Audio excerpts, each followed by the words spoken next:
आपका हमारे चैनल धार्मिक ज्ञान में स्वागत है। हमारे नए वीडियो देखने के लिए सब्सक्राइब बटन और बेल आइकॉन पर क्लिक करें। नमस्कार।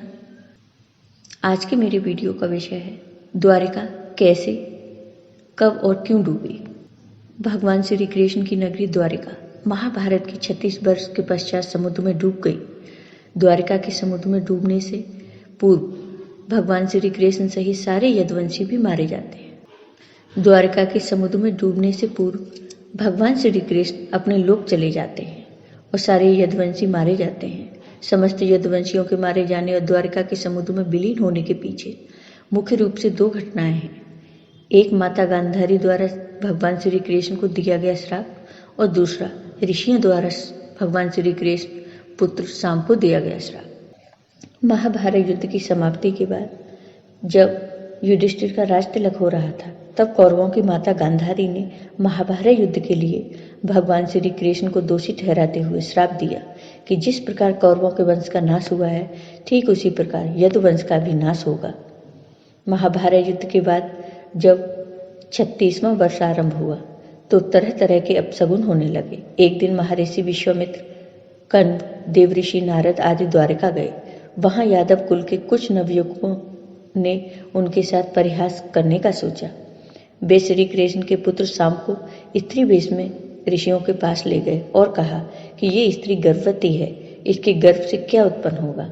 ऋषियों ने जब देखा कि ये युवक हमारा अपमान कर रहे हैं तो क्रोधित होकर उन्होंने श्राप दिया कि श्री कृष्ण का यह पुत्र वृषण और अंधकवंशी पुरुषों का नाश करने के लिए एक लोहे का मूसल उत्पन्न करेगा, जिसके द्वारा तुम जैसे क्रूर और क्रोधी लोग अपने समस्त कुल का संहार करोगे।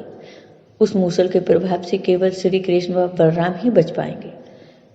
भगवान श्री कृष्ण को जब यह बात पता चली तो उन्होंने कहा कि ये बात अवश्य सत्य होगी। मुनियों के श्राप के प्रभाव से दूसरे दिन ही शाम ने मूसल उत्पन्न किया। जब यह बात राजा उग्रसेन को पता चली तो उन्होंने उस मूसल को चुराकर समुद्र में डलवा दिया। इसके बाद राजा उग्रसेन व श्री कृष्ण ने नगर में घोषणा करवा दी कि आज से कोई वृषण व अंधकवंशी अपने घर में मदिरा तैयार नहीं करेगा। जो भी व्यक्ति छिपकर मदिरा तैयार करेगा उसे मृत्यु दंड दिया जाएगा।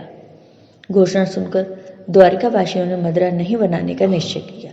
इसके बाद द्वारिका में भयंकर अपशगुन होने लगे। प्रतिदिन आंधी चलने लगी। चूहे इतने बढ़ गए कि मार्गों पर मनुष्यों से ज्यादा चूहे दिखाई देने लगे।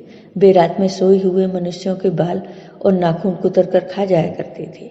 सारस, उल्लुओं की ओ, बकरे, गीदड़ों की आवाज निकालने लगे।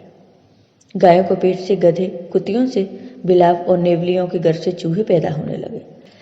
जब भगवान श्री कृष्ण ने नगर में होते इन अपशगुनों को देखा तो उन्होंने सोचा कि कौरवों की माता गांधारी का श्राप सत्य होने का समय आ गया है। इन अपशगुनों को देखकर तथा पक्ष के 13वें दिन अमावस्या का संयोग जानकर भगवान श्री कृष्ण काल की अवस्था पर विचार करने लगे।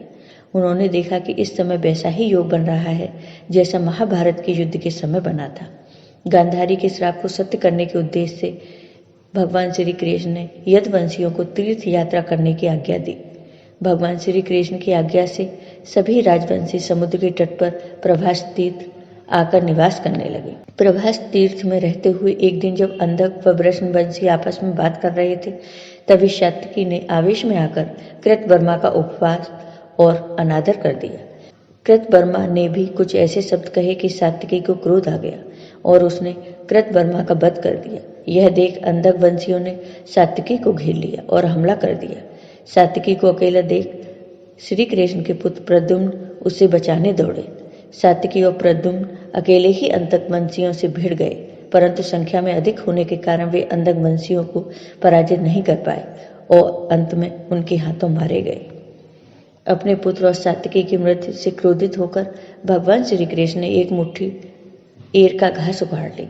हाथ में आते ही वह घास वज्र के समान भयंकर लोहे का मूसल बन गई। उस मूसल से भगवान श्री कृष्ण सभी का वध करने लगे। जो कोई भी वह घास उखाड़ता वह भयंकर मूसल में बदल जाती।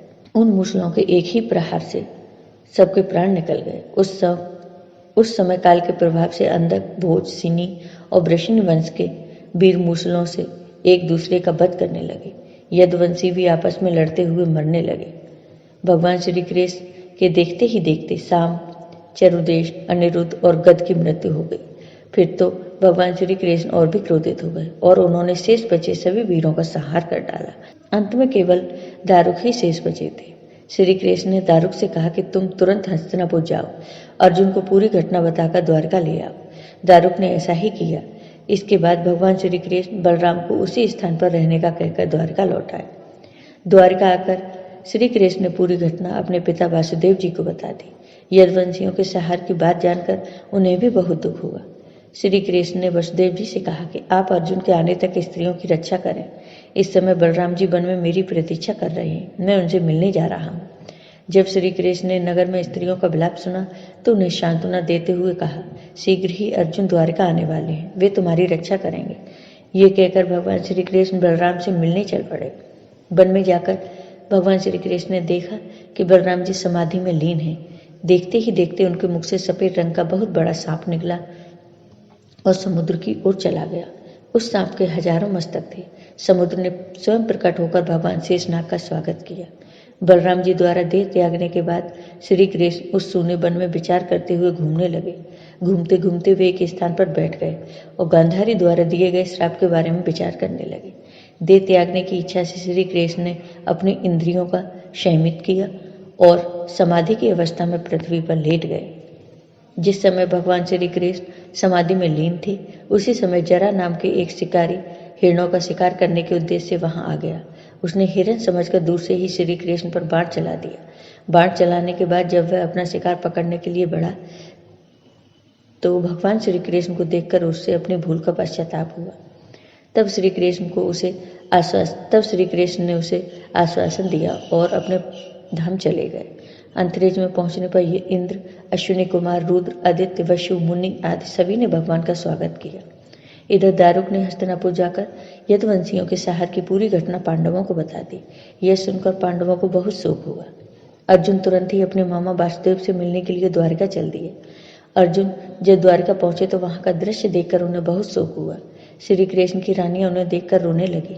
उन्हें रोता देखकर अर्जुन भी रोने लगे और श्री कृष्ण को याद करने लगे। इसके बाद अर्जुन वासुदेव जी से मिले। अर्जुन को देखकर वासुदेव बिलख बिलख कर रोने लगे। वासुदेव जी ने अर्जुन को श्री कृष्ण का संदेश सुनाते हुए कहा, द्वारका शीघ्र ही समुद्र में डूबने वाली है, तुम सभी नगरवासियों को अपने साथ ले जाओ। वासुदेव जी की बात सुनकर अर्जुन ने दारुक से सभी मंत्रियों को बुलाने को कहा। मंत्रियों के आते ही अर्जुन ने कहा, मैं सभी नगरवासियों को यहाँ से इंद्रप्रस्थ ले जाऊंगा, क्योंकि शीघ्र ही इस नगर को समुद्र डुबा देगा। अर्जुन ने मंत्रियों से कहा, आज से 7वें दिन सभी लोग इंद्रप्रस्थ के लिए प्रस्थान करेंगे, इसलिए आप शीघ्र ही इसके लिए तैयारियां शुरू कर दें। सभी मंत्री तुरंत अर्जुन की आज्ञा के पालन में जुट गए। अर्जुन ने वह रात श्री कृष्ण के महल में बिताई। अगली सुबह श्री कृष्ण के पिता वासुदेव जी ने प्राण त्याग दिए। अर्जुन ने विधि विधान से उनका अंतिम संस्कार किया। वासुदेव जी की पत्नी देवकी, भद्रा, रोहिणी व मधुरा भी चिता पर बैठकर सती हो गई। इसके बाद अर्जुन ने प्रभास तीर्थ में मारे गए समस्त यदुवंशियों का भी अंतिम संस्कार किया। 7वें दिन अर्जुन श्री कृष्ण के परिजनों तथा सभी नगरवासियों को साथ लेकर इंद्रप्रस्थ की ओर चल दिए। उन सभी के जाते ही द्वारका नगरी समुद्र में डूब गई। ये दृश्य देखकर सभी को बड़ा आश्चर्य हुआ। आपको ये वीडियो पसंद आया हो तो कमेंट बॉक्स में कमेंट करके जरूर बताइए। साथ ही मेरे वीडियो को ज़्यादा से ज़्यादा शेयर करिए। धन्यवाद।